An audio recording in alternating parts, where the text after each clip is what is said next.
Hello there, developers, and welcome to the ROS2 Learning Week, where we are going to start learning ROS2 from the very beginning, from scratch.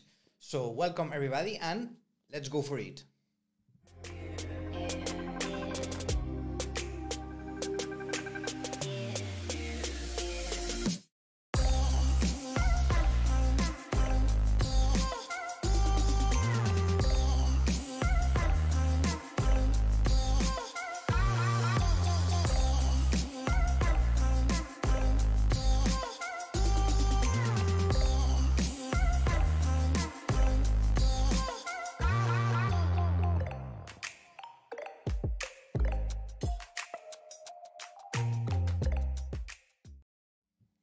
Hello everybody again, welcome everybody to this ROS2 Learning Week, day one of this week of learning.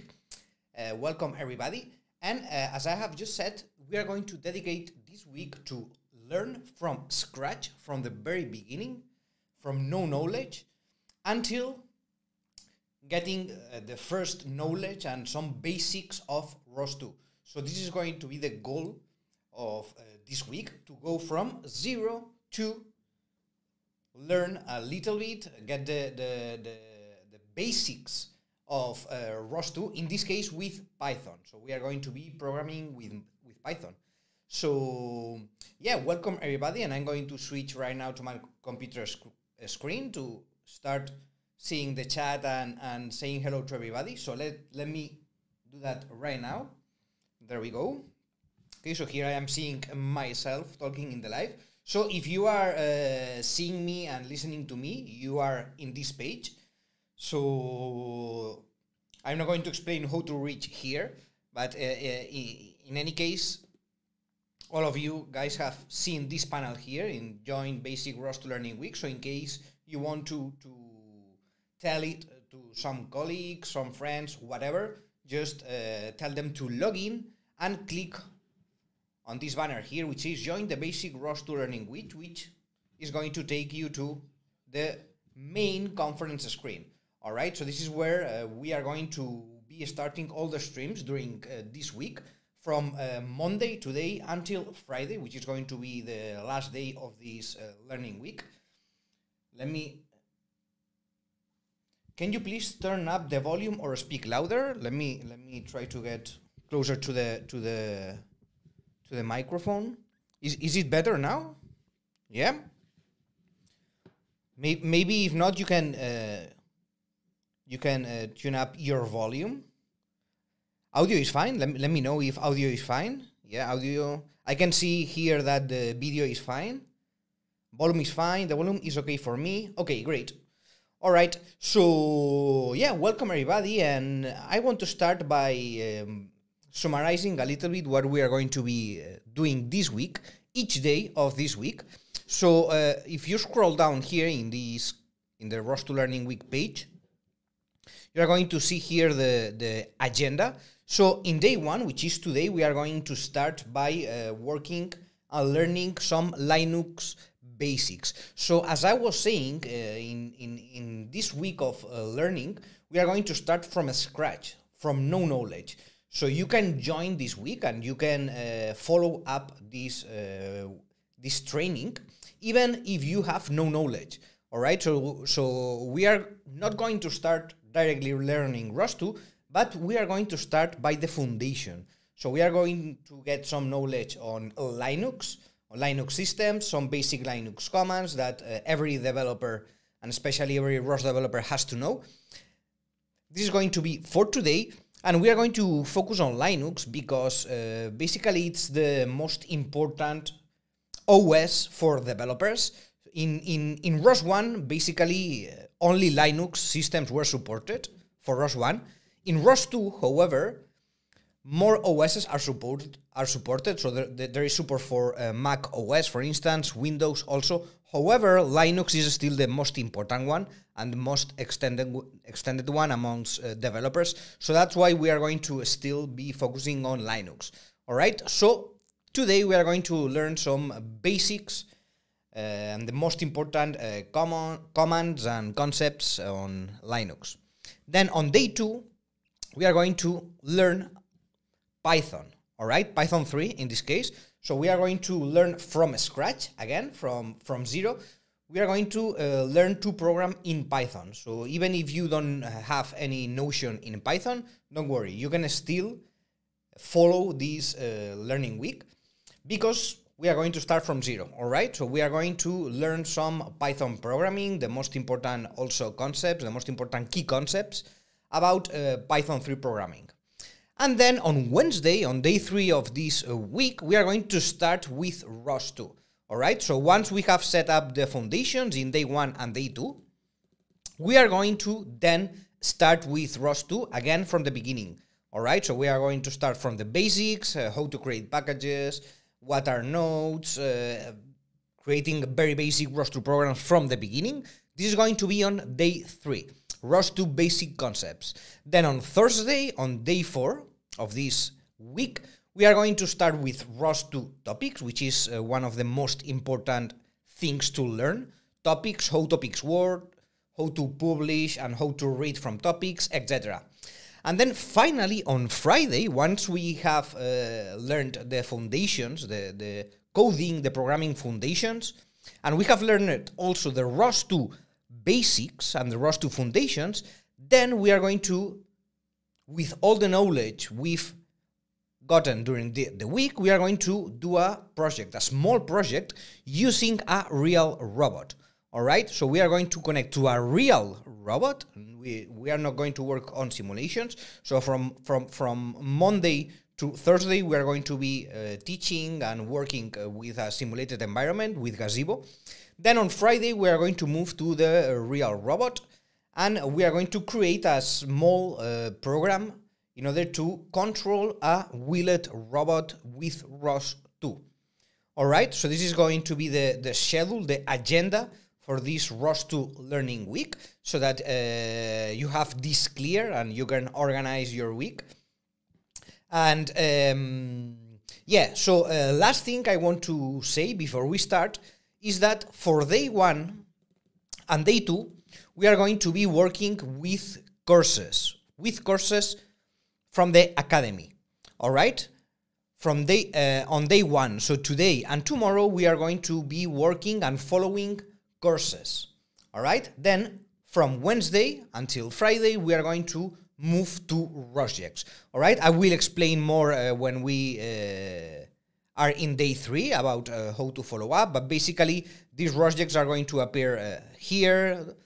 Don't worry, I will explain it when the time comes, all right? So now for today, for day 1, we are going to be working with a course. So what we have to do is to open the courses page. However, you have to open this courses page in a new tab, right? So open it in a new tab. Why? Because you want to have this this page, the main ROS2 Learning Week page, with the streaming and the chat opened. Okay, because here, when we move to the course, this panel, the live streaming and the chat, is not going to appear. So basically, you just have to have 2 tabs opened, all right? In one, here you are going to have the main streaming page with the video and the chat. And then in the other tab, we are going to be starting the course. In this case, the course we are going to start is the Linux course, which we can find here if we change the category to, let me see which one it is. Basic ROS, maybe?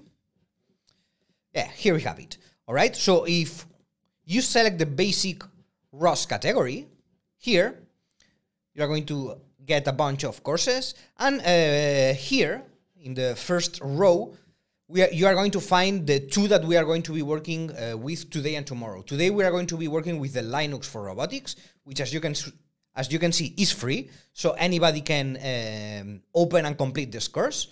Even if you are not a subscriber, no problem. You can still open the course. So in order to open the course, all you have to do is to click here on the Start Learning button, and the course is going to start loading. All right? Then here we are going to have the course page. It might take some time to load, as you can see. So all of you start launching your courses. And then basically the setup is going to be like this. So we are going to have in one tab here the course opened, where we are going to be following the notebooks and doing some practice, etc. And then you have to keep open here in another tab just the live stream with the chat. All right. For on Wednesday, when we switch to ROSjects, then we are going to work only with one tab. But again, don't worry about this right now, because I will go deeper into that, and I will explain everything on Wednesday again. All right, so let me have a quick look here at the chat to see how you guys are doing. It's perfect. Audio is good. I have no video and audio. What is going on? Try to refresh your page. Yeah. Only thing I can think of is to refresh your page. Here I can see Carmen Delgado. She's asking, hi, will the presentations be recorded? Yes, Carmen. This every class from Monday to Friday is being recorded and is going to be published into YouTube. All right. So in case you cannot be here for whatever the reason, don't worry. You are going to be able to visualize the classes in YouTube. Nothing.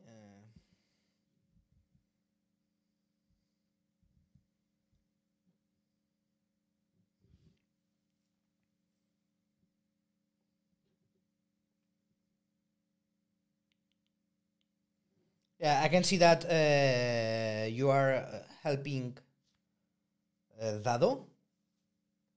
Was due to the browser. Okay, so I assume it was solved, right?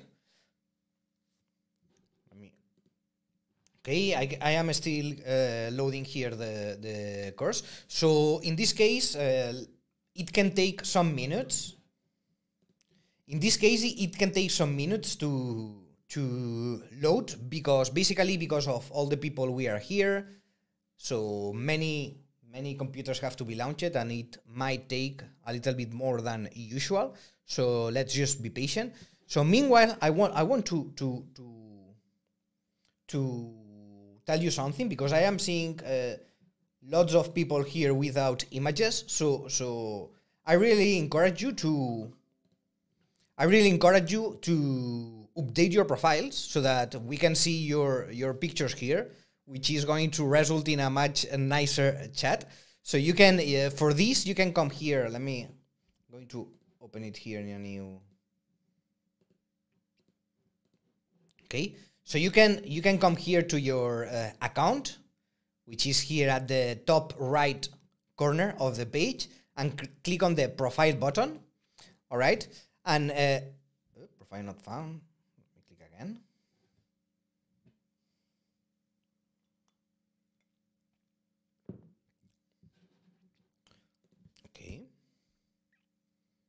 Okay, now it's loading. And here you are going to be able to update your profile, okay?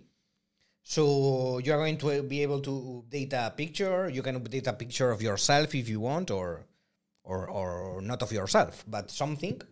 If you want to add a picture of Yoda, for instance, you are free to do it. It's going to be nicer than this default image that appears here. This is not. I don't know what's going on here. For some reason, it's not loading.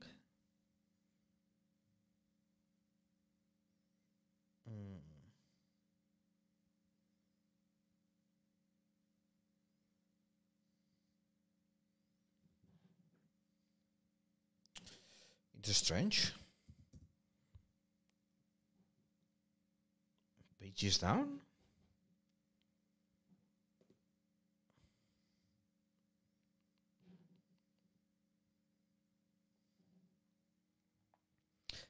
I think it's no. It's not something super necessary. No. I was just telling you to make some time. So, okay, it looks like I'm having some connection issues here,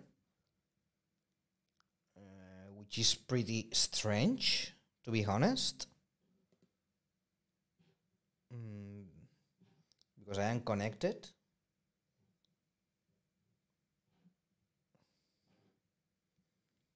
Okay.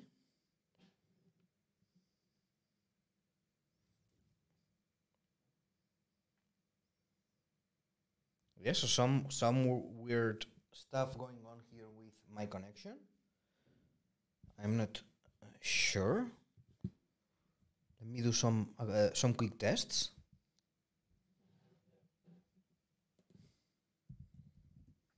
Yeah, connection is going fine.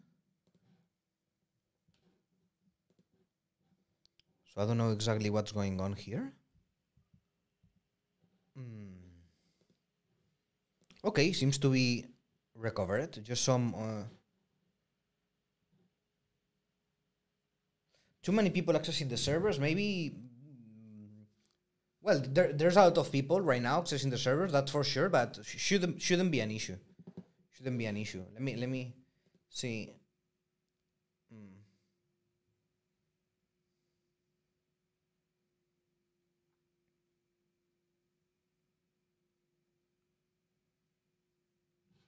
Okay, well, I don't know. At least the course is loading here. I'm seeing also here the connection, this connection page. Okay, yeah, but the course is loading fine. So at the end, basically, you should have something like this. In any case, we are going to start from, yeah, let's just start here from the Linux Essential Unit 2, Linux Basics. All right, so all of you should reach this page here.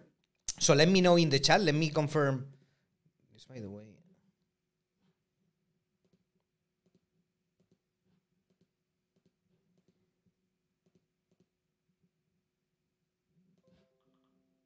Okay, let me do one thing quickly. Okay. Let me refresh here the IDE. All right.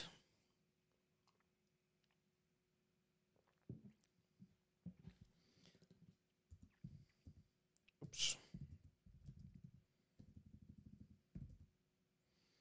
Okay.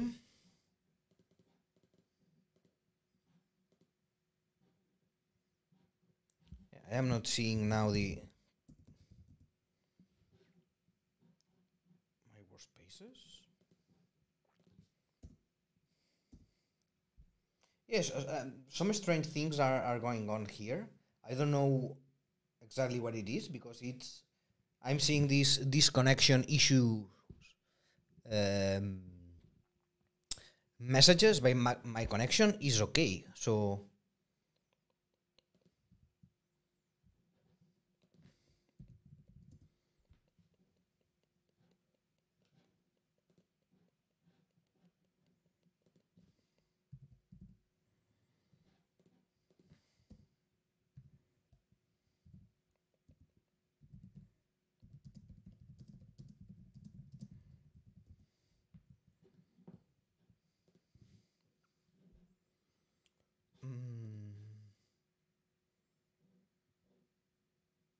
okay, now I have been disconnected.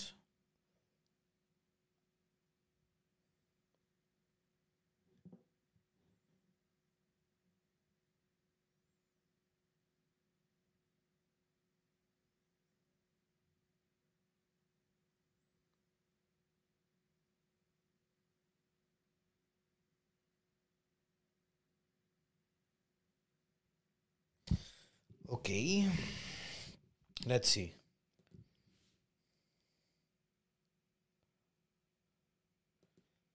Okay, I am back online.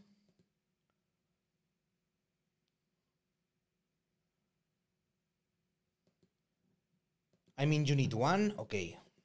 Okay, let's go back here. Let me launch again the course and see if this works properly now, if these connection issues are gone. Sorry for this because I don't know exactly what's going on because here I can see my computer that the connection is okay. So yeah, let's hope that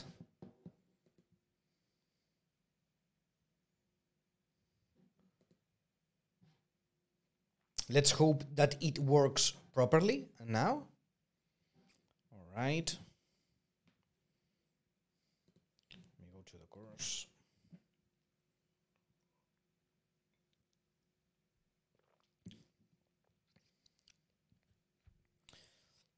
Okay, yeah, to the number of people, you may need to wait a bit more than usual, under 1 minute. Okay, it's all right. Maybe the website is under construction. What do you mean, Dado? Under construction? Maintenance, you mean?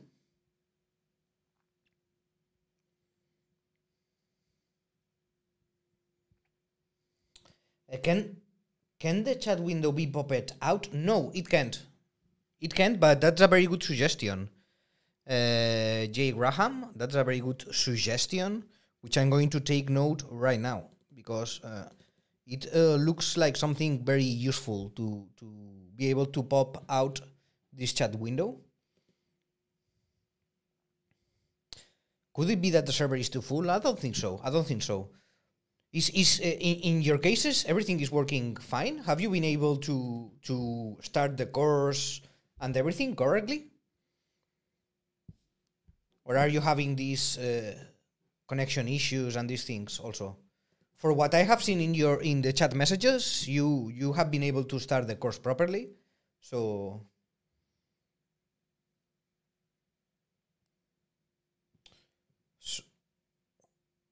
for me so far, okay. Yeah, so it looks like it's something from my end, more likely, because otherwise you would be having problems also. But in this case, it looks like I'm the one that I'm having problems. I was able to open the course, says Mirna also. All right.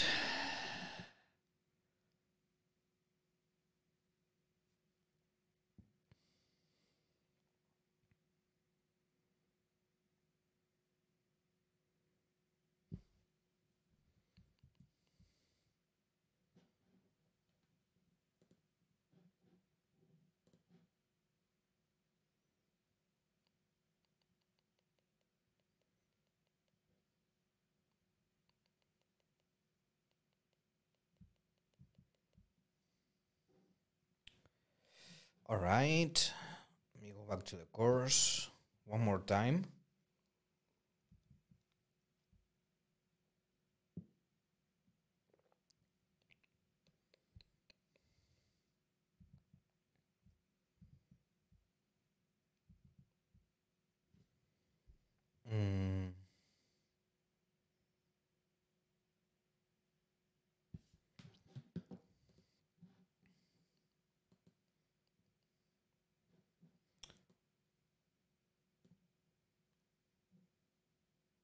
Syntax human looks okay.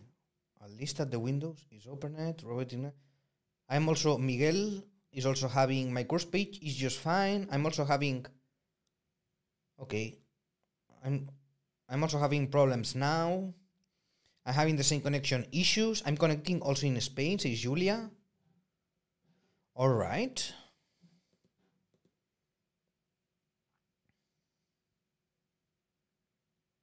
All good with me. Yeah, so it's strange that for some people it's working and for others it's not working as expected.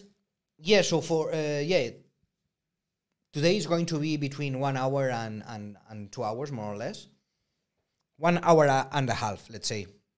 However, I'm going to since we are having some problems here at the beginning, I'm going to end later also. Okay.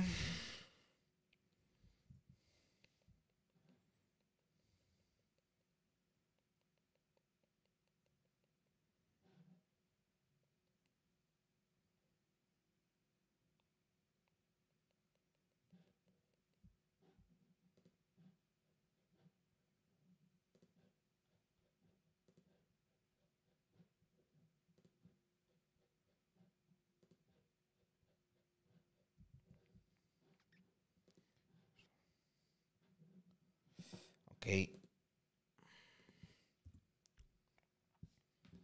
Let's be a bit patient.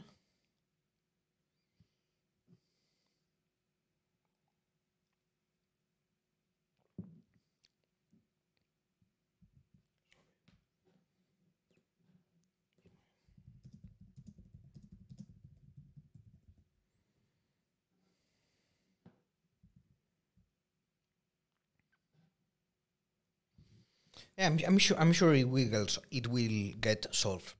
Probably the servers are auto scaling or something like that.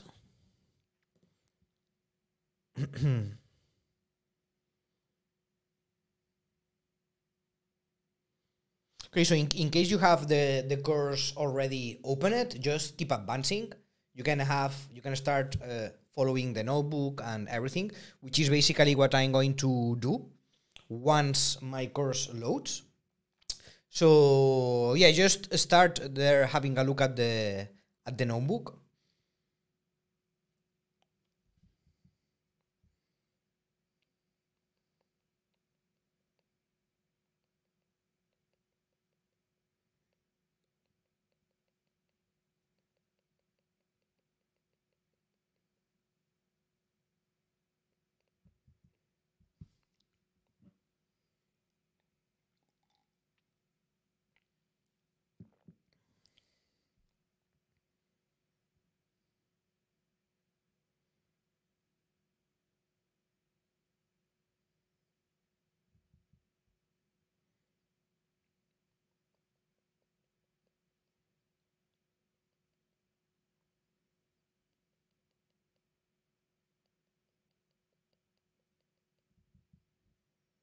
Okay.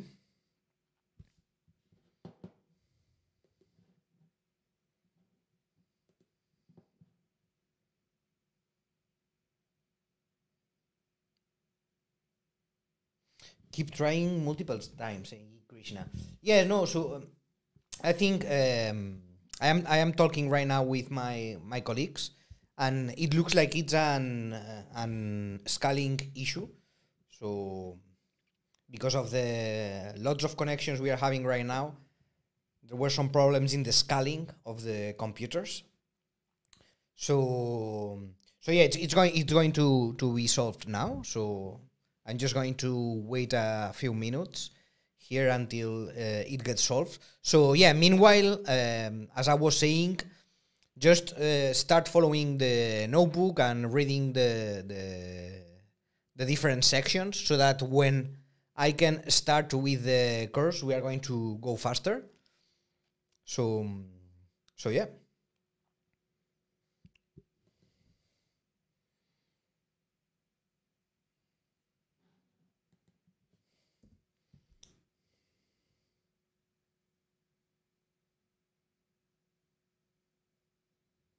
Yeah, so here my course has loaded, but I don't have the files here in the IDE.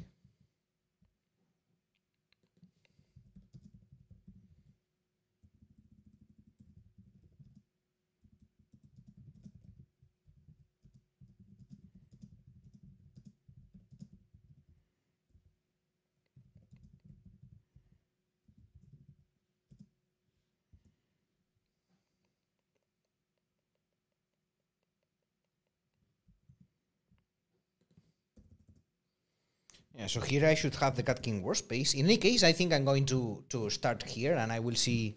Well, um, let me no let me try one more time, one last time. Going to close here. Going to try it one more time, and if it doesn't load properly, I'm going to go forward, because in fact the only thing I need is the notebook. So I'm not worried so much about the IDE and its files. So I want to try one more time in any case, just to see if it loads properly. And if not, I will start with the course, and doing all the examples and everything. So let me try this one last time.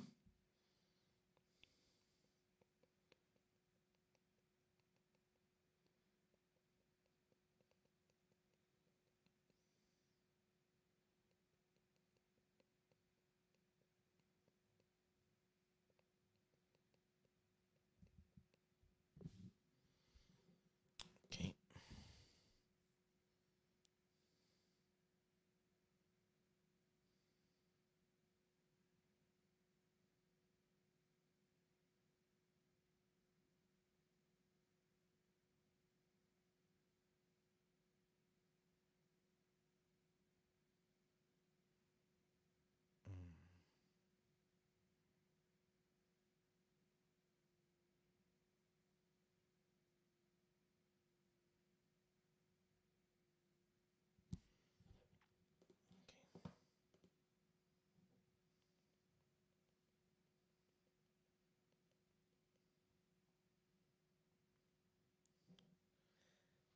Damiano, the problem seems to be with the servers, because we are having lots of connections now due to this ROS2 Learning Week. There's a lot of people connecting, and for what my colleagues are telling me, there was some problem there in the server. It's having some problems to scale up its capacity, but it's going to be solved. Don't worry. So meanwhile, it gets solved. Since a lot of people, I can see that you have been able to load the course and everything properly. Just start there following the notebook, and I will catch up. Don't worry. Once I can load the course properly, I'm going to catch up.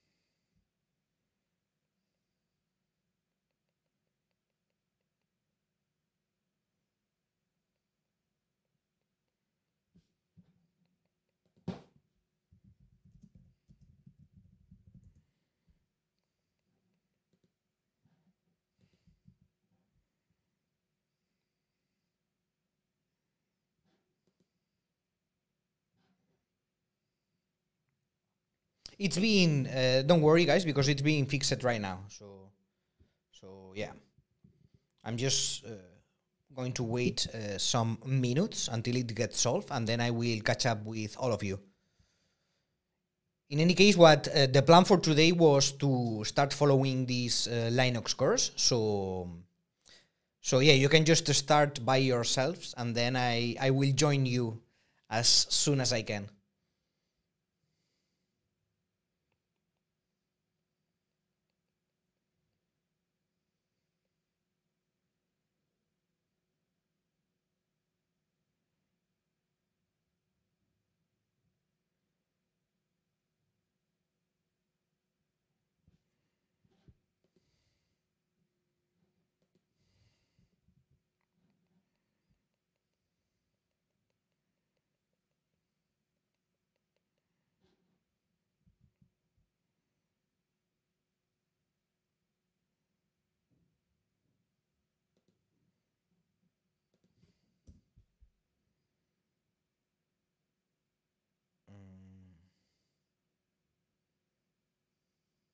Okay.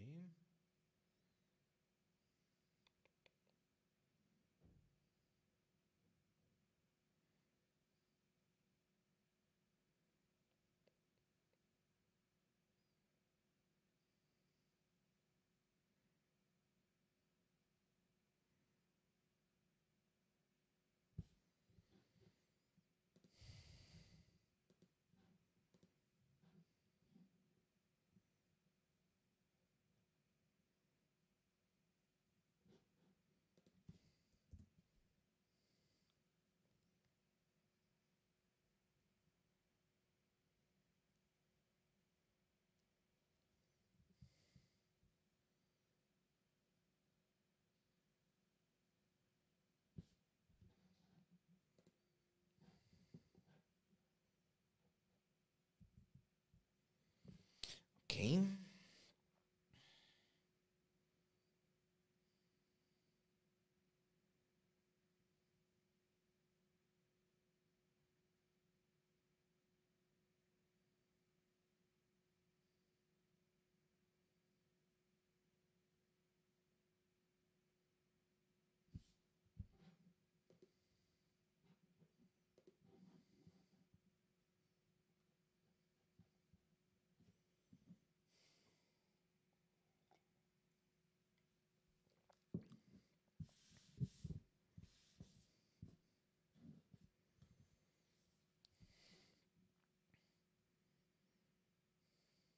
So just so that you know, new computers are being launched right now to increase the capacity. So yeah, it's going to be solved now. Just takes some time to launch these new computers and everything. So that's why I keep here refreshing and seeing waiting for everything to load properly.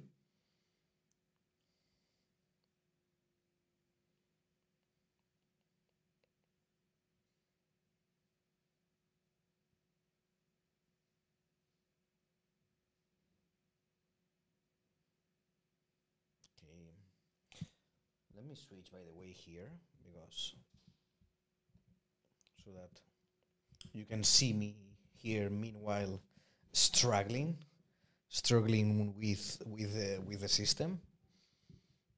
And you can see my struggling faces, and which are very funny for sure.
Okay.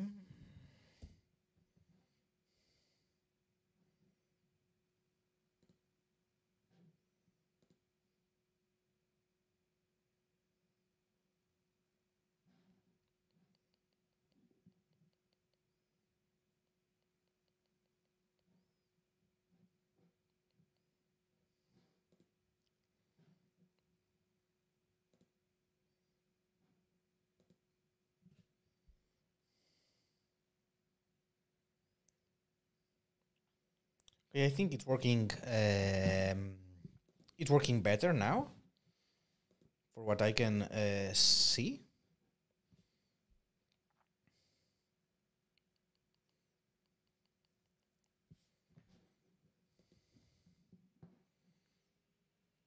I am launching the course again. Yeah, so apparently, let me switch here.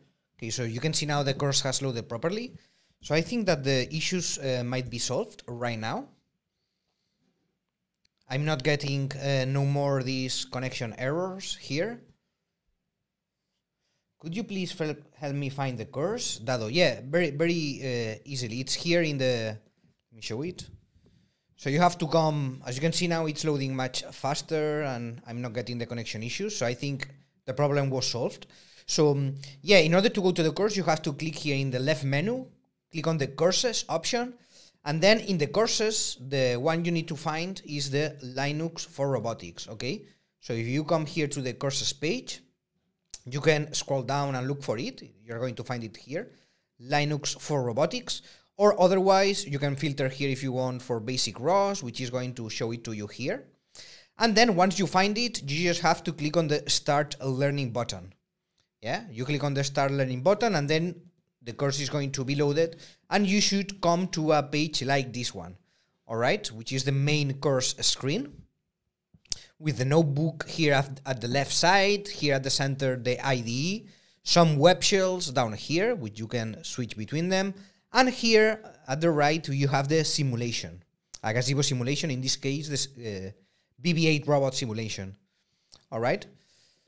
So just select ROS Basics and the course is Linux for Robotics. Yeah, that's it. Mirna, do you move the agenda by 1 day? Pepe, do you move the agenda by 1 day? What do you mean, Pepe? To move the agenda? I don't get it. Okay, so yeah, it seems like this is working okay now. Everything is going much more fluent.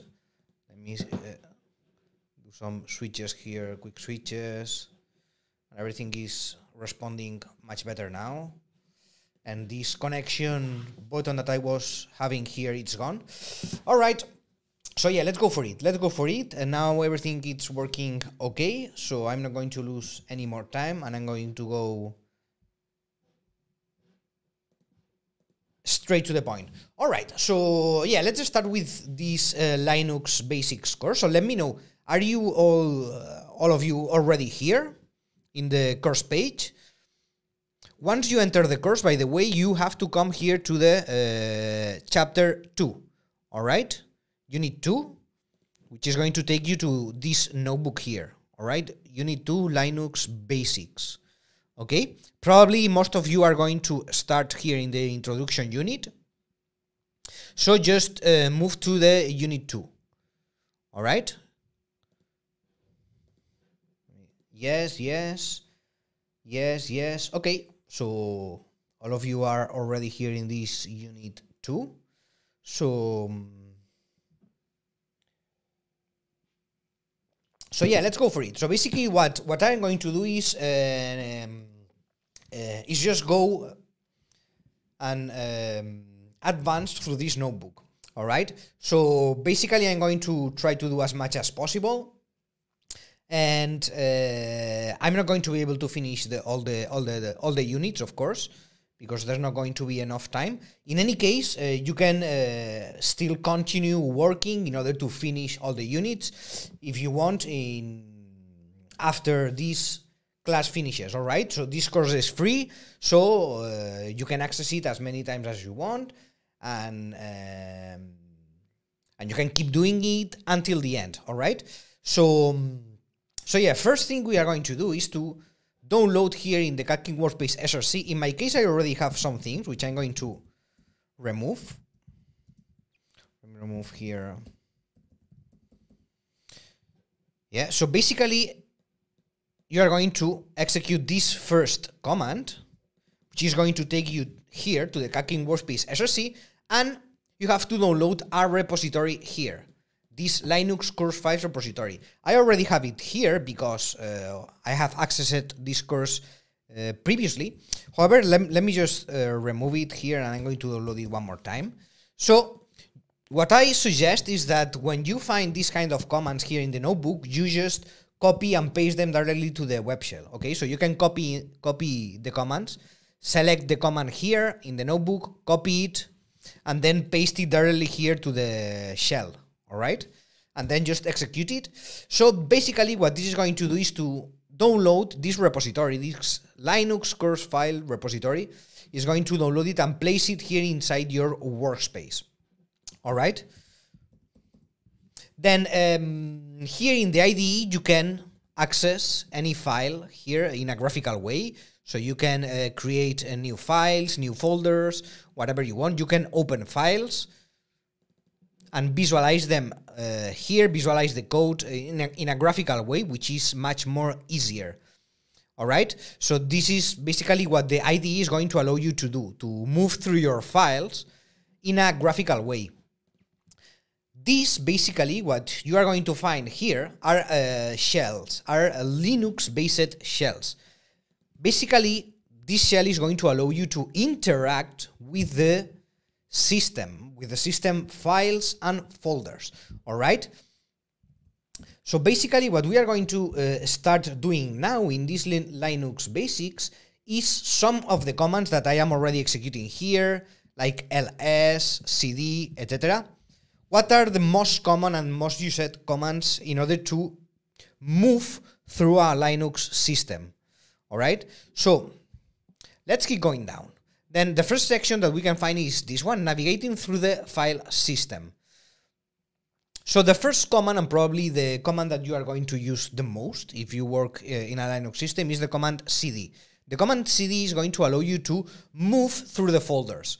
All right. So let's say that you start at this parent folder, the one which is in the top of the image, and then you can keep moving and accessing other folders by using the cd command. All right. So here, right now, where I am, I can access this Catkin workspace folder. All right. Then if I want to enter into this folder, I am going to use the cd Catkin workspace folder. Then by running this command, I'm going to go inside this Catkin workspace. All right. Let me show you another thing. So another command, which is not that important, but is useful sometimes, is the pwd. Okay. If I run this command, I'm going to see where I am. So right now, I can see that I am inside a home folder, I am inside a folder named user, which is inside another folder, which is named home. Okay. So let's say that this is the home folder, this is the user folder, then I am right now here in this folder. Okay. So now, if I run the ls command, by the way, the ls command is the next most important command, which is down here, but I'm going to explain it right now. The command ls basically is going to list all the files and folders that are in your current path. Okay? So let's say that this is the home folder. Then inside this folder, there is one folder which is named the user folder, okay, which is this one, which is where I am right now, okay? Then if I run an ls command here, I'm going to see what files and folders are inside this path. In this case, I would see two different folders, okay? In my case, if I run the ls command from my path, which is, again, home user, I'm going to see that there is one folder named Catkin Workspace, which happens to be the folder that I can see here in a graphical way. All right. Then if I want to enter inside this Catkin Workspace folder using the shell, I'm going to use the cd command, cd Catkin Workspace. Okay. Now I have entered the Catkin Workspace folder. So now I am in the Catkin Workspace folder, which is inside the user folder, which is inside the home folder. See? So now I can run again the ls command. And I can see that in this case I have three different folders inside the Catkin Workspace folder. So now again, if I want to access the src folder, I'm going to use the cd src command. Again, in this case, I'm going to access the src folder. So let me run it. So now I am inside the src folder, which is inside the Catkin Workspace folder, etc., and so on, okay? Also, it's possible to jump directly, for instance, to the src folder, okay? So I know that this src folder is inside the Catkin Workspace, so I can use the cd command and combine the two folders so that I'm going to jump straight to the src folder. So I can go straight from one folder to, let's say, another folder which is 2, 3, 4 levels down. Okay? All right. So let me keep going here. Yeah, here you have some examples that can be run. So here, for instance, we have a super cd command. Let me copy it and paste it here. All right, which is going to go straight to this folder here. See? So this is the parent folder, which is home, then user, then Geek Workspace, SRC, Linux, etc., etc. All right? And as you can see, I'm jumping straight to this last SRC folder. Okay? Which basically goes through all this path of folders. Yeah? So basically in a Linux system, you are going to find two things: folders and files. Okay? And then you are going to be able to move through the folders and create files, visualize, edit, modify files, etc., etc.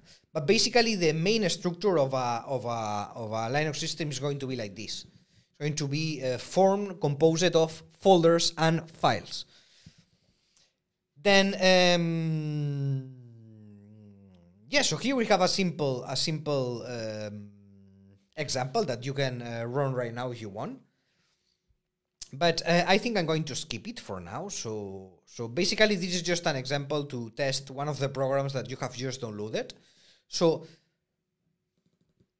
if you want, you can run and execute this command, which is going to take you here. And if you do an ls command here, you're going to see that there are different files, different Python files in this case.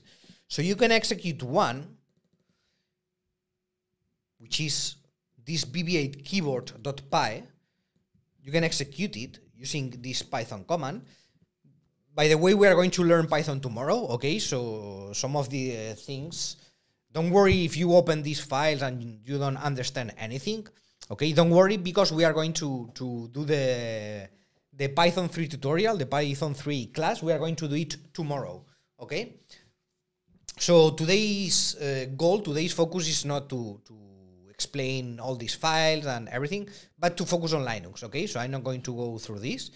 So in any case, if you want to test it, you can just run this command, and basically this is going to allow you to move and control this BB8 robot here from the keyboard, as you can see, okay? Which is interesting and funny.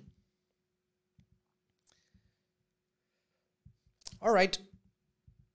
So I'm going to stop it right now with Control-C. Again, all these exercises, demos, and everything are very well documented here in the notebook. Okay, so if you see that I escape some parts or I just ignore them, don't worry. You can just read and follow here the notebook instructions, and you are going to be able to do by yourself at your own path any demo or any exercise, whatever. So don't worry about that. Here we can see also the pwd command, which I also introduce it in a moment, which basically is used in order to know the path you are in. Yeah. So if you execute the pwd command, you are going to see in which folder you are currently in the system. Yeah, in this case, we are here in the user folder. All right. So let's keep going. Yeah, then there are some shortcuts, like for instance, the cd ... If we run this command, cd ... what we are going to do is to jump to the parent folder. We are going to jump one folder up.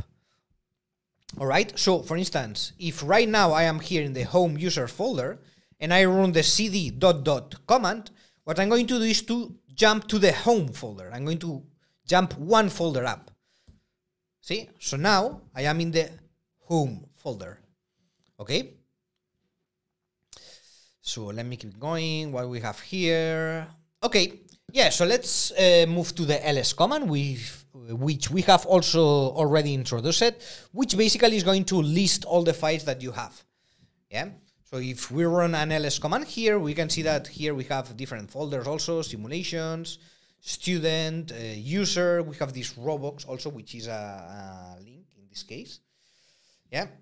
So ls command is going to show us a list of all the files and folders that we have in the path that we are currently in.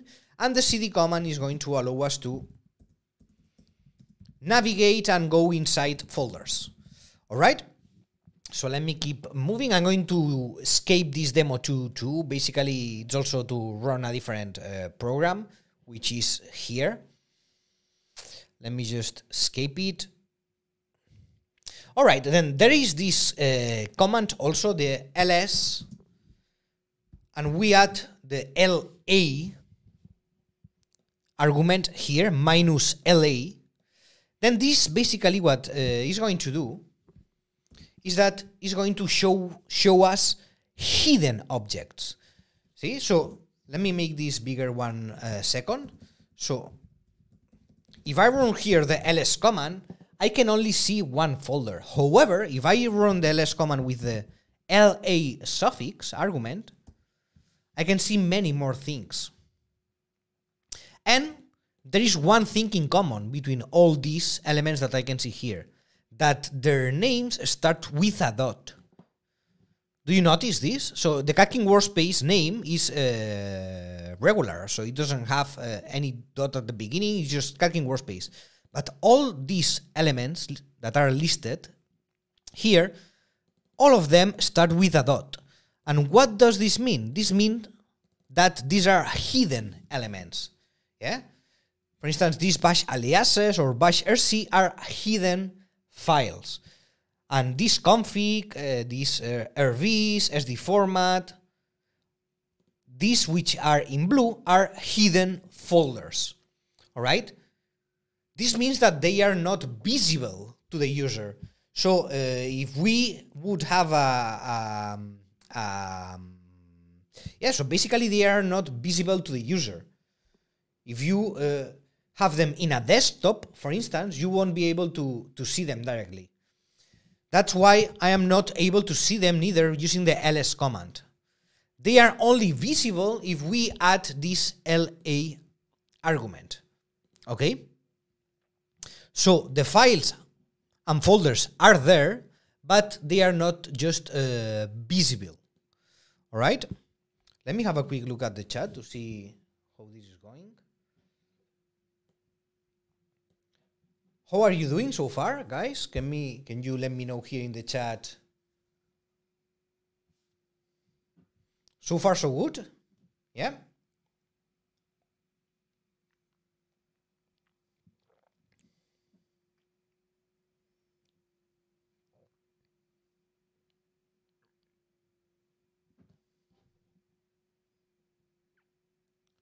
Day 1 today or tomorrow? No, day 1 is today. Pepe, day 1 is today.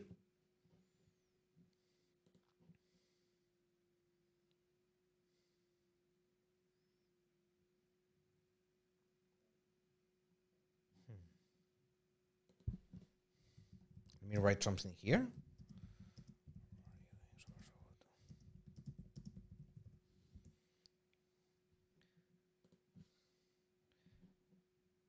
Or maybe the chat here is not working properly. Could it be?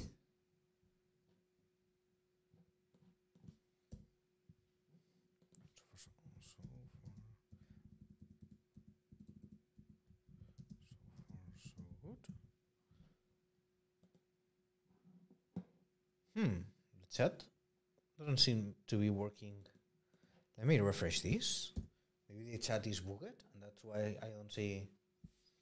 Okay, yeah, now I can see the messages. So the chat got freezed for some.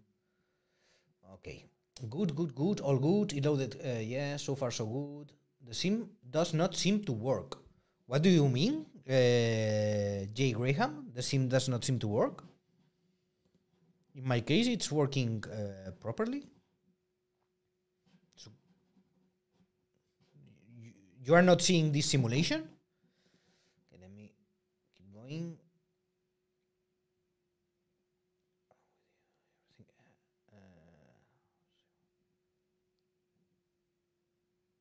Okay, following along with you.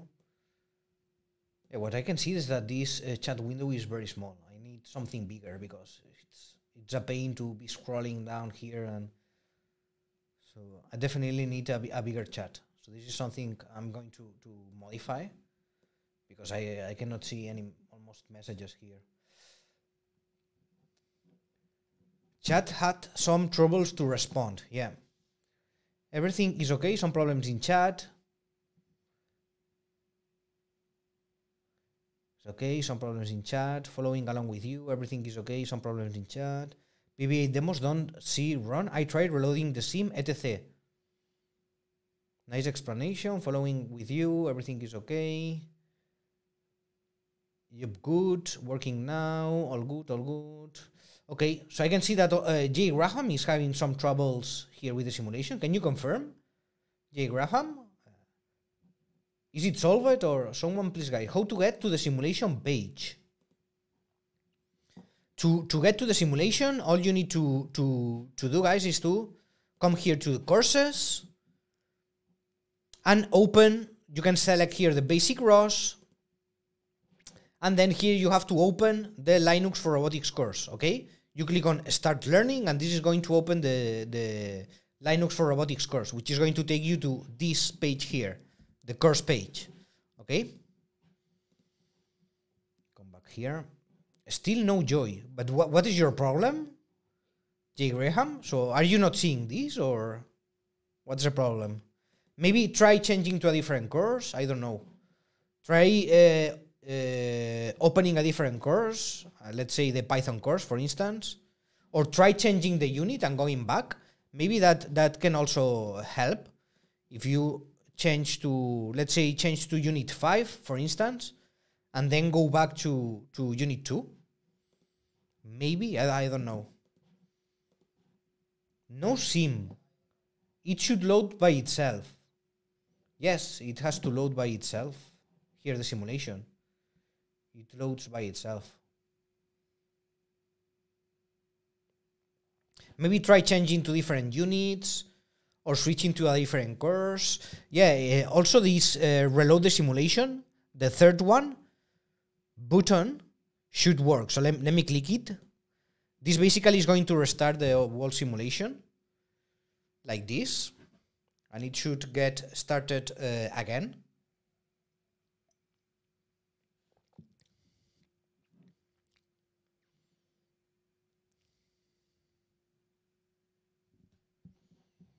It takes some seconds to reload. There we go. So it has fully reloaded. Okay, it's this last button, reload the simulation. Restart the entire simulation. Okay.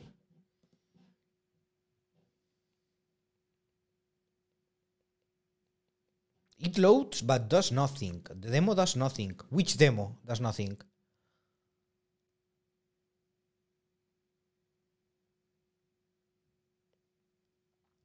Which demo is not doing anything?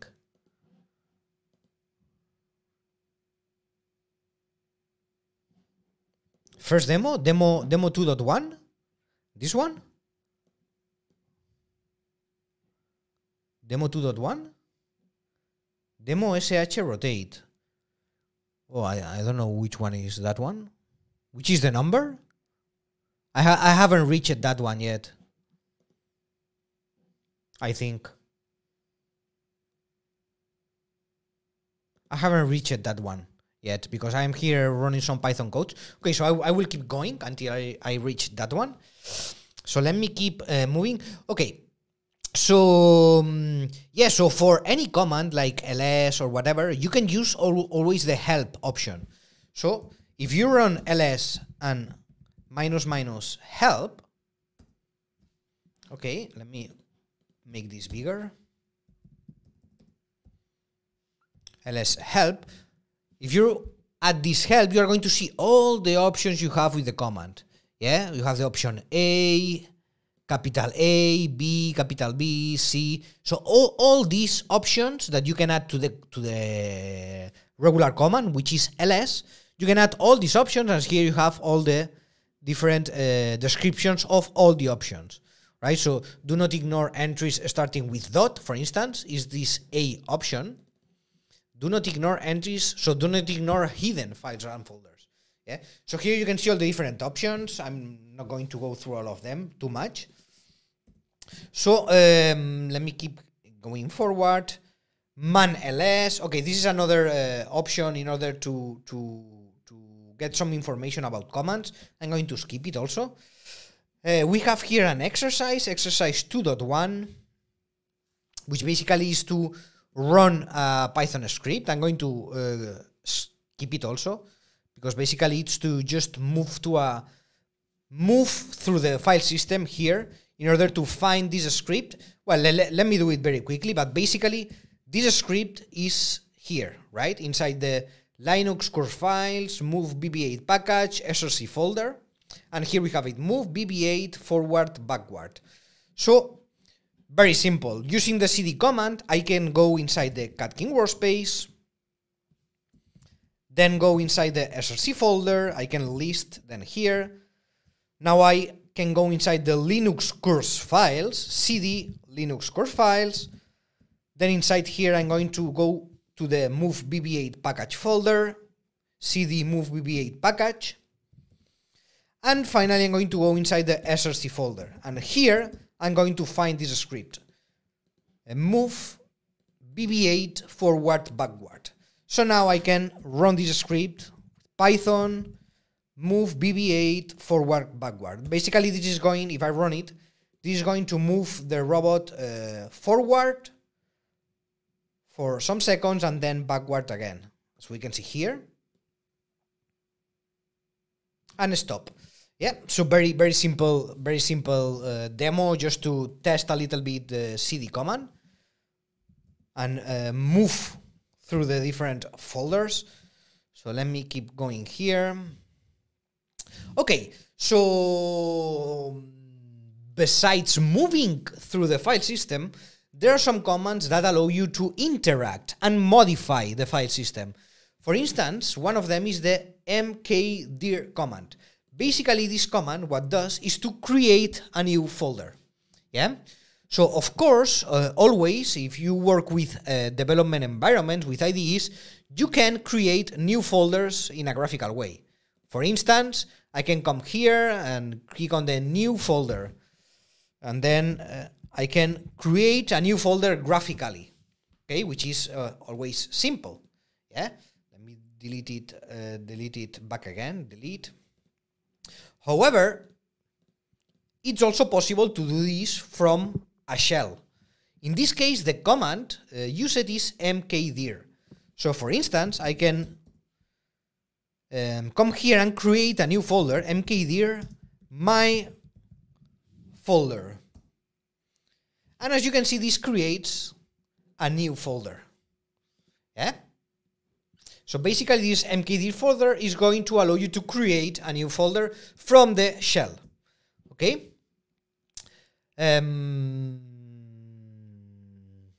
Alright, then let me go inside this folder I have just created. Then in the same way that you can create folders from the shell, you can also create files. And there are many ways in which you can create files, but one of them is the touch command. So we can use the touch command in order to create a new file. Yeah, so for instance, touch my file.txt. So I'm going to create here a new file named myfile.txt. Right, so if I run the ls command, I'm going to see my file here.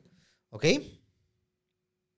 Then in this case, I can also see this file here from the IDE. And if I open it, of course, it's going to be empty because I have just created this file and it's empty. Then, again, we can now edit this file here, save, and add whatever we want to this file. Okay, and then if I close it and open it again, this file is going to have these contents. However, there is also a way in which, well, there are many ways in which we can edit and modify the contents of a file from the shell. In this case, one of the most popular ones is VI, which means Visual Editor. So this is going to allow us to edit a file from the shell. For instance, here, so right now I have removed everything from my file.txt. As you can see, it's empty. So if I run the vi command with my file.txt, I'm going to access this file and I'm going to see its contents. As you can see right now, the file is empty, right? It's empty. So now I have different, I can interact with the file in different ways. For instance, in order to write things, I can click on the E key in my keyboard, the I key in my keyboard, and we are going to see that the visual editor changes to the insert mode. So let me click here in my case, in the I letter in my keyboard. And as you can see, this has changed to the insert mode. So now I can write anything. Let me write here. This is a test from Alberto. Okay? So as you can see, now I can read, I can delete characters. I can also move to a different line, I can do whatever, and I can edit and add text or code or whatever to my file, okay? So once I have finished with the insert mode, I can get out of this mode by pressing the ESC key, all right? So I'm going to press right now in the ESC key, and the insert has gone, okay? So now I am outside the insert mode. So at this point, what I'm going to do is to save the file. Again, I am working with the shell, so I have to do everything with the keyboard, okay? Then in this case, in order to, so now for instance, if I try to write, I am clicking, okay, I have moved now back to the insert mode. Yes. So now, if you press other keys, move to a different line. So you are going to change to different modes or whatever. Line. Okay. However, you can press, once you are outside the insert mode, you can press this combination of keys. 2 points, as you can see, which is going to take you down here. And then here you can write some shortcuts to commands, which for instance is to W, which means to write, to save the contents of the files, and Q, which means to kit the visual editor. All right? So what is going to happen if I write this, 2 points WQ, is that I'm going to write the contents, these contents to the file, and I'm going to kit the visual editor. So let me press enter now. And as you can see, I have exited the visual editor. So now if I open my file, I'm going to see that it has the contents I have just added using the visual editor, right? Okay, so this, maybe this looks a little bit complicated to understand because it's a little bit strange, right? However, if you work with Visual Editor, you are going to get used, okay? In any case, I just wanted to explain a little bit this, but I'm not going to go too deep into explaining how the Visual Editor works in any case, because usually, let's say the truth, usually you are going to be working on with a graphical environment, right? With a graphical editor, development environment, or whatever. All right. In any case, it's good that you know that there are some tools like this Visual Editor. There are others like Nano that allow you to interact and to create and edit files from the shell. All right.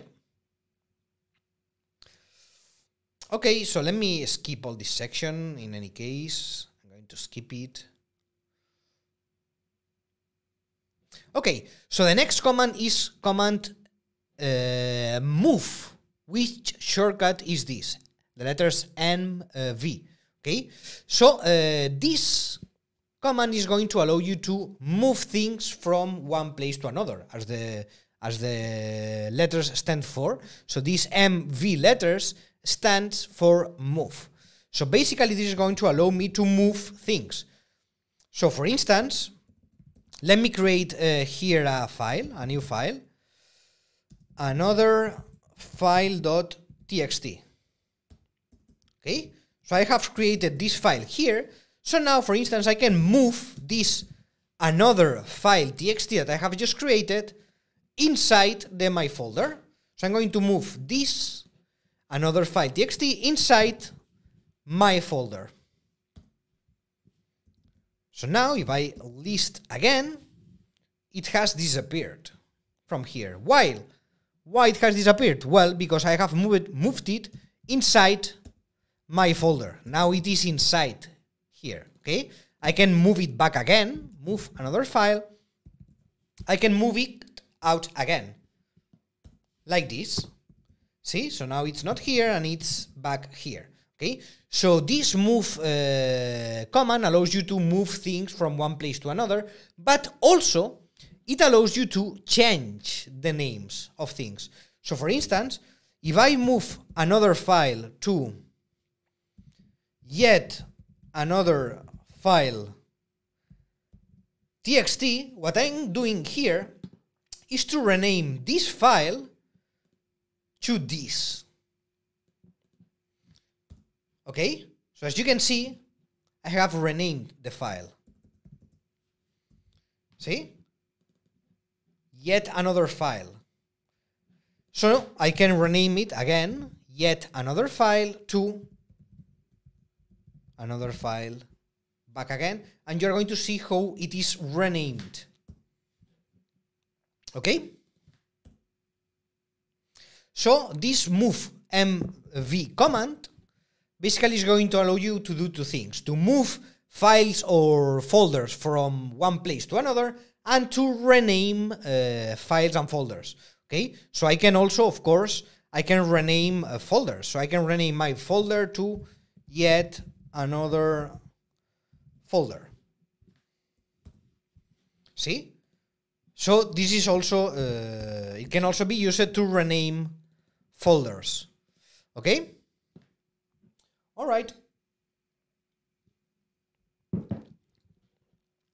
Then we have, I think this is the last part. Well, we have also the command cp, which basically allows us to copy things. Okay? So I have this, another file here. Let me add some contents here. This is a test file. Okay? So we have this another file with some contents, and now I can, for instance, copy this file to another file to.txt. Okay? So basically what I'm doing here is to copy this file and its contents. So basically I'm copying the contents of this another file. I'm going to copy this to a new file which is named another file too. Okay? So let me do it. And as you can see, this another file too has been created, and it's going to contain the same as this another file. So if I open this one, as you can see, they contain exactly the same. Okay? And I could do the same with folders. Let me rename this because the name is too long. Let me rename this yet another folder to my folder again, which is shorter. Okay, so now I could also copy the contents of my folder to another folder, right? Okay, but there is one problem. When we deal with folders, we need to use the argument -r, as you can see here. Yes? So that's why I am getting this error, omitting directory in my folder. So, if I am just copying files, as we have seen here, we can use directly the command cp. Okay? However, if I want to copy a folder, I need to use the -r argument here, okay? Let's try it now. My folder to another folder. See? So now I have created a copy of my folder here with the name another folder. Yeah? So if I open my folder, I'm going to see that I have my file.txt inside. So basically, if I open another folder, I'm going to have exactly the same inside. Yeah, so I have created a copy of this folder, the folder, my folder. All right. Then finally, we have also the command rm, which stands for remove. All right. So basically, this rm command is going to allow me to remove things, remove files. For instance, let me remove the another file, txt. Right. So I'm going to remove both. In fact, I'm going to remove another file and also another file too, txt. All right. So the files are gone. And also, I can remove folders, right? However, if I try to do this, I'm going to get this error. Cannot remove another folder because it's a directory. So what should I do then? Okay, I have to add the -r argument so that I can then remove a folder. Yes, it's exactly the same example as with the cp command. So if I add the -r argument here, then I'm going to be able to delete the folder, as you can see here. All right. So basically, we are done. We have a final exercise here, which I am going to skip. Also, you can do it later after this class finishes, so don't worry. I just prefer to keep advancing a little bit here with the notebooks. So basically, I'm going to move to next unit, which is 3, Advanced Utilities. So let me come here. And give me just 30 seconds. 30 seconds break, and I'm going to be back with you in just 30 seconds.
All right, I'm back here.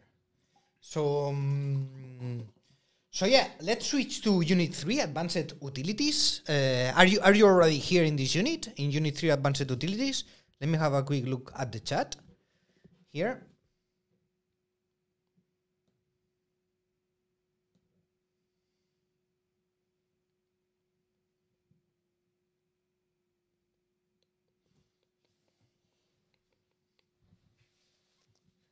What does the R stand for? Like RM minus R. Yeah, R in this case is used for it is used for recursive, but it is used also for dealing with folders. So if you try to delete a folder, for instance, if I try to delete here my folder with rm, I'm not going to be able to do so. Okay, I have to use the -r. If I add the -r, then it is going to allow me to delete the folder. And it's also used for recursive, yeah. Yeah, type rm, you can always type rm -help, as we saw before. rm -help, and then we are going to see all the different options and everything. Yeah, force, for instance, I here prompt before every removal, r, recursive, remove directories and their contents recursively, as you can see. -d for removing empty directories, verbose, -v, many options, okay? So you can have a look at them. Oops, I've opened this without wanting to. Thanks. Okay, so are you already here in Unit 3, all of you? Let me know here with a yes in the chat.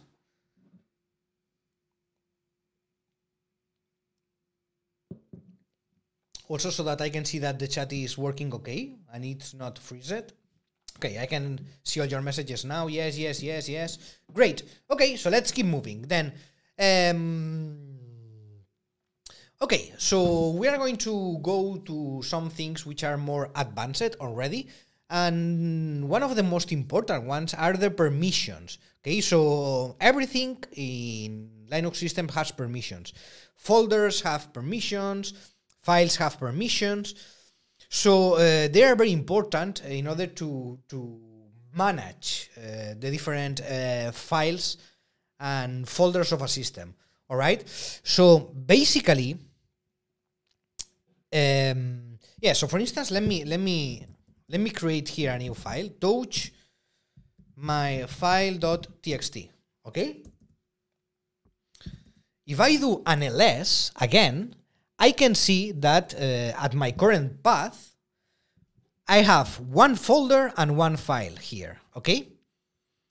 However, we explained it some moments ago that we have this ls-ll option, which is going to show us, amongst other things, is going to show us the hidden files and folders, okay?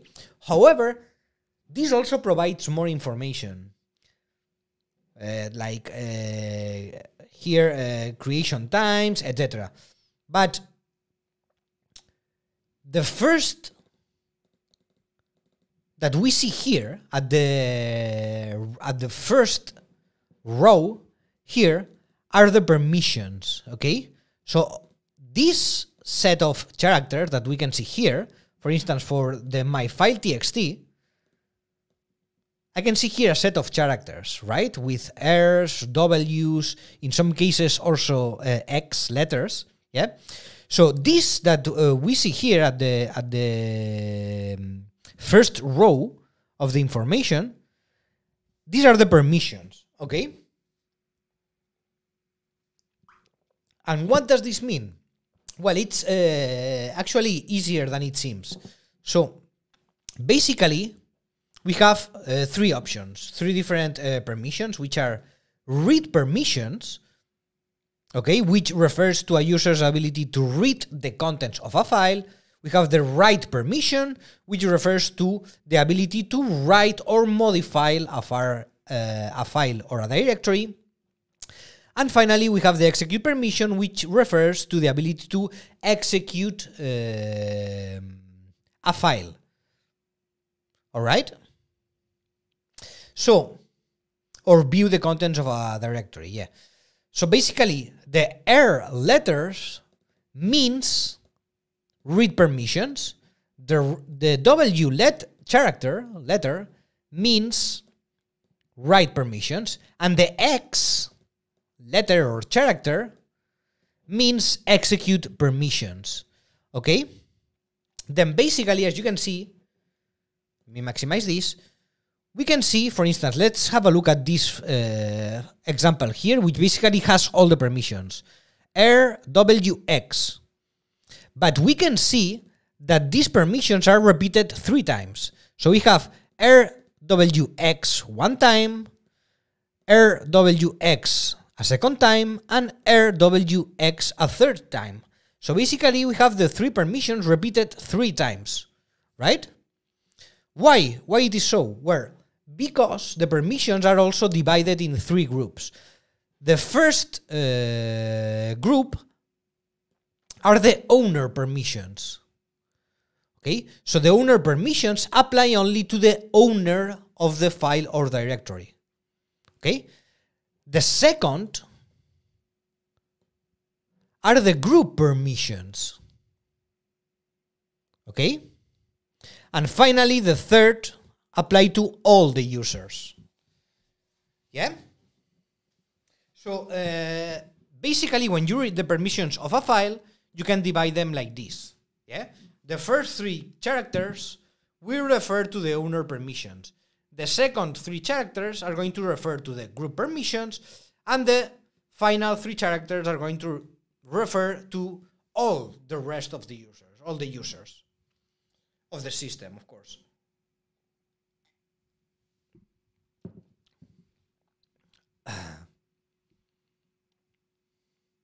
Yeah, so obviously the only permissions that apply are the ones that are explicitly specified.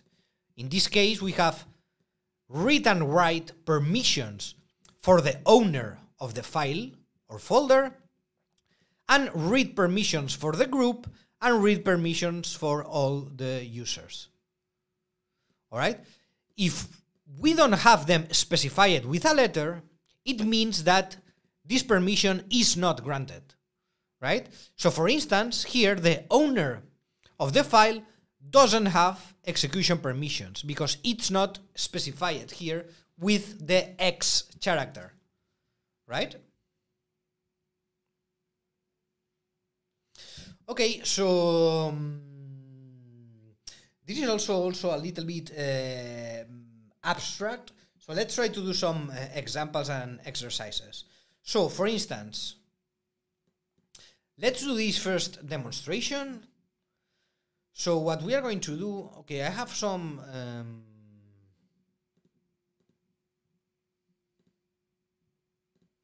I am depending here on previous. So basically, what we are going to do is to work with the ones that we have. So let me.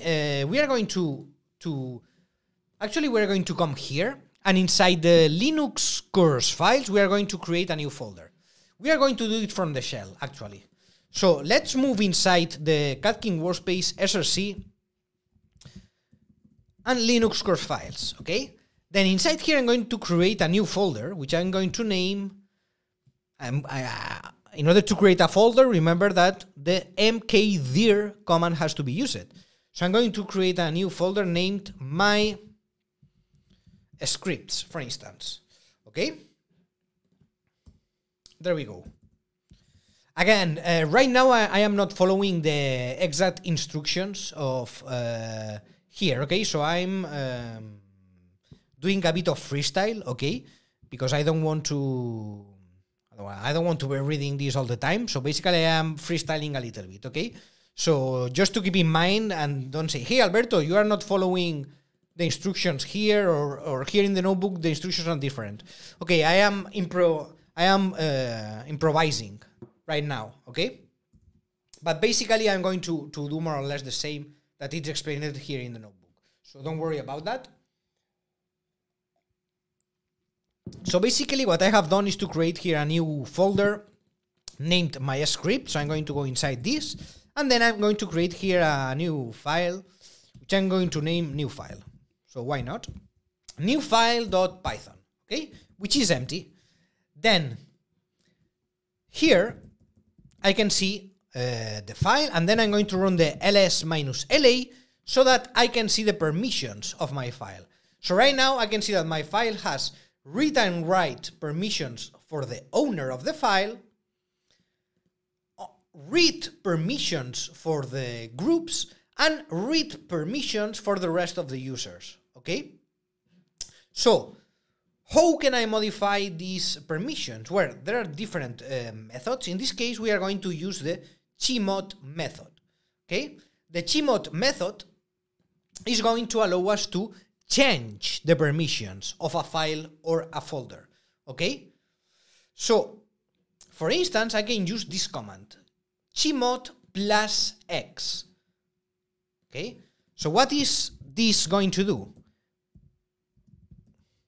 If I do chmod plus x and the name of the file, what is going to happen? Well, what is going to happen is that I'm going to add execution permissions to all the groups. So to the owner, to the groups, and to the rest of the users. So let me run it, and now if I run again ls-la, I'm going to see that the X permission has been added to the owner, to the groups, and to the rest of the users, okay? And the same way as I have added this permission, I can, of course, take it back, like this, right? So now I have removed the permission, okay?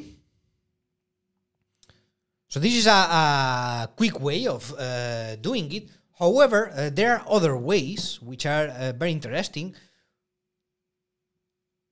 which is, yeah, so here you have all the combinations. I'm not going to go through all of these. You can read it more in detail by your own, okay, how to do all the combinations of assigning permissions to a certain group, etc.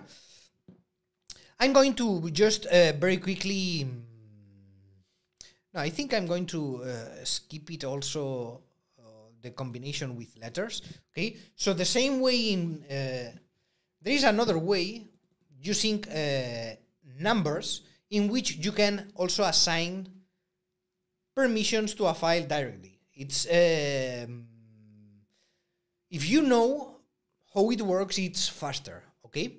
However, you need to know what it works. So you need to know what this 7 means. Basically, this is using binary numbers, okay? I don't know if I should go through this or leave it on your own. I think I'm going to leave it to you because this is going to take some time to explain. So basically, I'm going to escape it and I'm going to try to advance as much as possible, okay?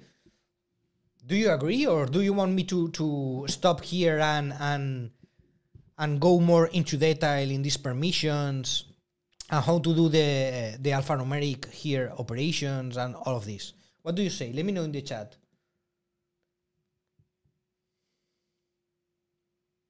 What does the D at the end stand for? What do you mean with the D at the end? This D? This D means that this is a directory. So for instance, this example is not very good. But see, when it has a D here at the beginning, it means that this is a directory. Okay? In case of the files, you don't have this D. Okay? Let me see. Agree with escaping. I am fine with understanding what 740 does. Okay, so we are 1 and 1. We are, one agrees with escaping, and another one wants me to explain a little bit more the alphanumeric thing. So let's try to have some more opinions here. Okay, got it.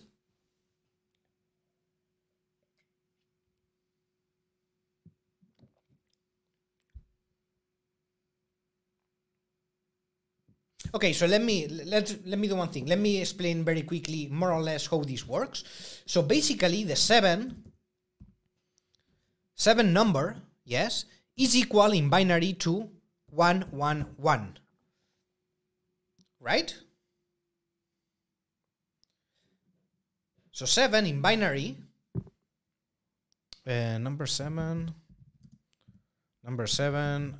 binary, in binary code. Yeah, see? So number 7 in binary code equals to 1, 1, 1, right? So what does this mean? This means that I can get, in fact, here the whole.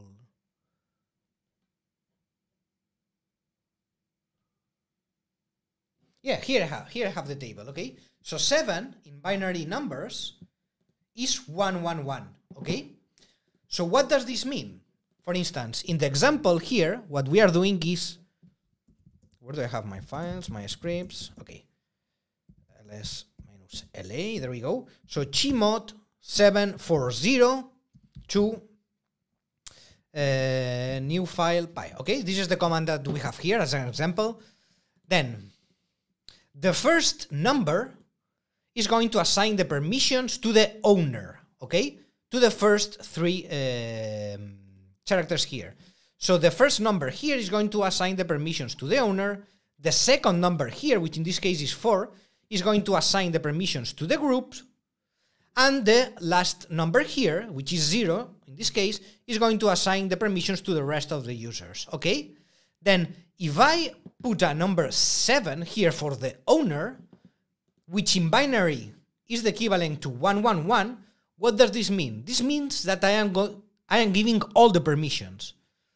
So I am giving read permissions, write permissions, and execution permissions, okay? For instance, for the group, I am using the 4. And the 4 in binary numbers is the equivalent to 100. What does this mean? This means that I am only giving reading permissions. The first permission, which is the reading permission, has a 1, so I am giving this permission. But for the write permission and execution permission, I have zeros. So I am not giving that ones. Okay? And the 0, of course, means that I am not giving any permissions. So basically, I am giving full permissions to the owner, which are the first characters. I am giving only read permissions to the group, and I am giving no permissions to the rest of the users. All right? So let me run this command and see again the permissions.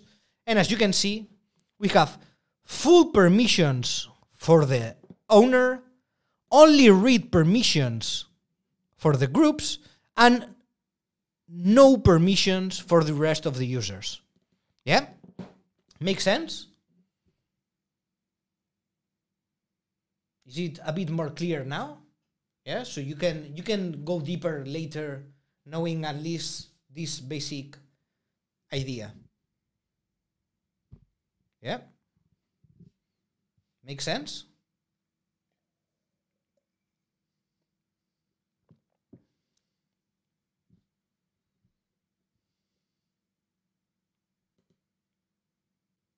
Yes. I don't know right now if the chat is freezed or Spandana. So Spandana, that you wanted to understand better this 740. Do you understand it better now? Spandana Cherubu.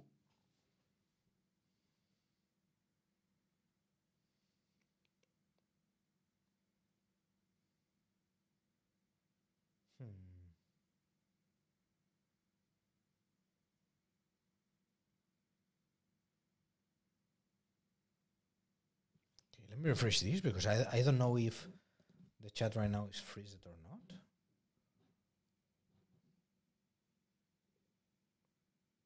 There's a problem with the chat again. Okay. Yeah, I see. Oh, okay, I can see all the messages now. Okay. Owner BCD group. Okay. Yes, it's all right. You can skip it. Yes. There's a problem with the chat again. Yes. Okay. So I think it's recovered now. Let me write something here. I think it's okay now. So yeah. So chat got frozen. Yeah. I think it's okay now. Okay. So I think now it's working fine again. Yeah. So there have been some problems. So we need to definitely have a look into this and solve them. So I am taking notes of all these things in order to pass them to the team so that they get solved. Okay, so don't worry about that. I am taking notes of everything. Explanation helped. Great. I'm happy to read that, Arasu. Okay, so let's keep moving because we are going to end that in 10 minutes more or less. So let's try to keep advancing as much as we can. Okay. Bash scripts. Okay, so bash scripts are very, very important for ROS development. Okay. As you will understand when we start with the ROS2 basic concepts. But basically, bash scripts are like programs. Yes, it's you can think of a bash script as the equivalent of a Python or a C++ program, but for the shell. Yeah, so they are programs for the shell. Yeah, so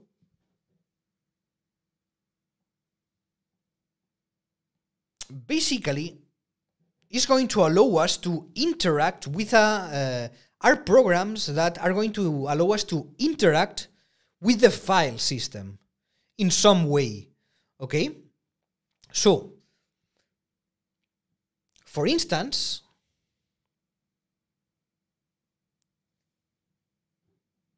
it can allow us to write things through the shell.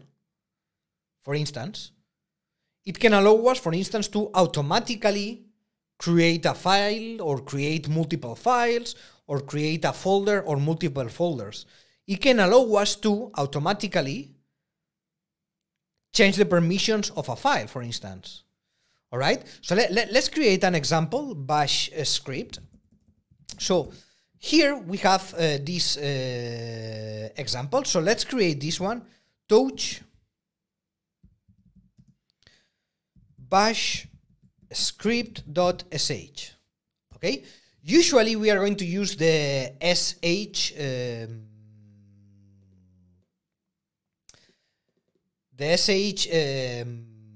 suffix. Yeah, so we are not going to have the .py like for Python programs or .cpp like for C++ programs, but we are going to name our bash scripts as .sh. Okay, and other options are also valid. So we could end it with, for instance, .bash. Yeah, or however, let's just keep it right now as .sh. Okay, which is usually the most used one and the most common one. So whenever you create a bash script, you are going to usually name it with the you are going to end it with .sh. Okay.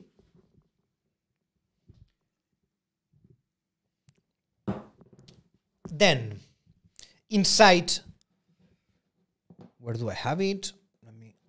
Okay, here I have it, bash script. Okay, then inside the bash script, you are going to be able to write code, write lines of code, as in a regular Python program, as in a regular Python script, but in this case to interact with the system.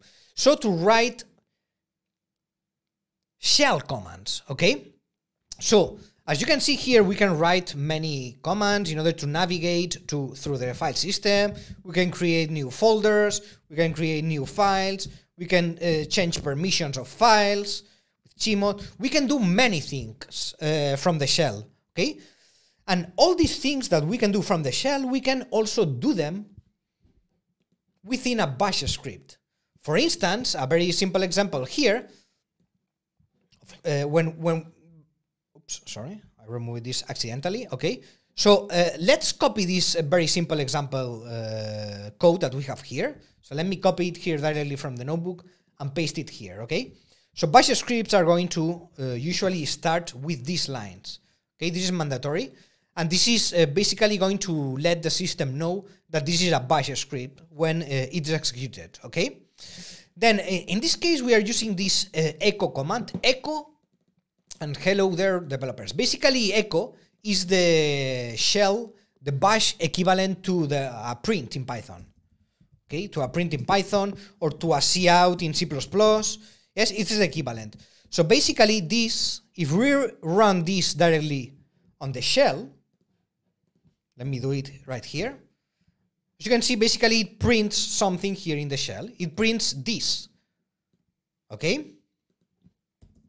So if I run this program, basically what is going to happen is that this sentence, hello there developers, is going to be printed here in the shell. Okay? Then how can I run this bash script? Well, there are different ways as well, but usually you are going to do it like this. You're going to put a dot and an slash.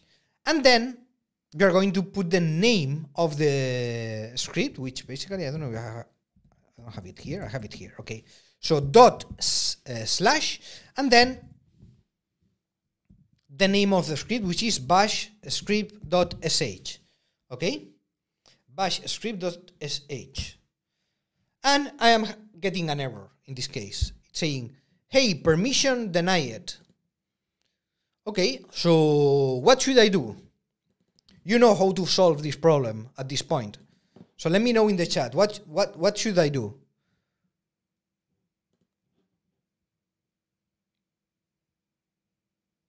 Chmod plus x. There we go. So let's do it. Let's do it. Chmod plus x bash script.sh. Okay. So now, if we check the permissions of our script, we can see that it has execution permissions, right? It has the X permissions here. Okay, so let me try to run again my script, bash script. And now it works and it prints this sentence. Hello there, developers, that I had here. Okay? Then this is a very, very simple example, but we can build much more complex bash scripts.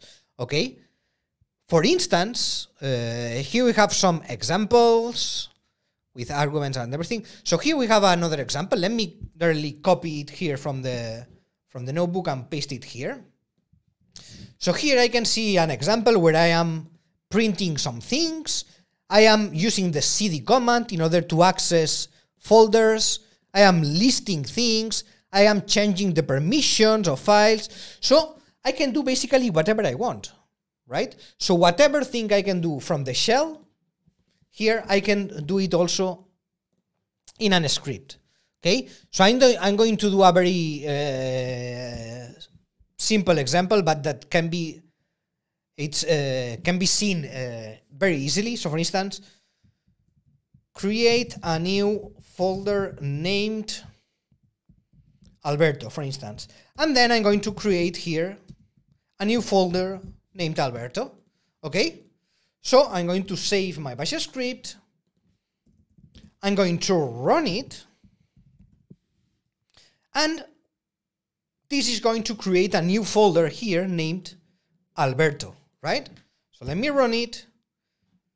It echoes here, it shows me the message that I have printed here using echo, and then it has created a new folder named Alberto, which is empty. Okay? I'm going to remove it. Great. So yeah, I think that I'm going to next demo, by the way, is a bit more complex, which is using here arguments. Okay, but time is actually up. So my idea was to do 1 hour and a half, and we are already in 2 hours. But I wanted to do the 2 hours because we had some troubles at the beginning. But now I'm going to have to end this first class here. So yeah, from this point you can keep going. Okay, you can keep going, and yeah, you can just keep doing by yourself the notebook, the exercises, getting more information. You can move to the next unit, the final unit, which is Advanced Utilities Part 2. And in case you have any doubts, any problems, whatever, you can click here in the question mark icon, okay? And this is going to allow you to go to the forum and you can post your questions or anything here, okay? So in case you have any doubt, any problem, whatever, remember, question mark, you come to the forum and you can post your questions, your problems, your issues, whatever, here in the forum, okay? So yeah, at this point, I'm going to put it here. Let me change back to my screen. Okay, I can see all of you guys here answering Chmod plus X, Chmod plus X. Very well, very well. You were right. So yeah, I'm going to end this first day of the ROS2 Learning Week here. And remember that tomorrow, Tuesday, in the day 2, we are going to basically do the same procedure as today, but we are going to be working, in this case, we are going to be working with the Python course, okay? So we are going to go to the Python 3 for Robotics course. We are going to jump to the Python 3 and we are going to learn from scratch, from the basics, how to create programs and how to program, how to develop in Python, okay? So that's going to be tomorrow, so I'm waiting you tomorrow at the same time. I promise that tomorrow we are not going to have these troubles at the beginning, which have delayed a little bit everything. Tomorrow we are going to start hard and start strong from the beginning, so be ready and come prepared. And yeah, that's all for today. Thank you very much for being here with me during this first day of the ROS2 Learning Week. Thank you very much, and I will see you tomorrow with Python. So, bye-bye, and see you tomorrow.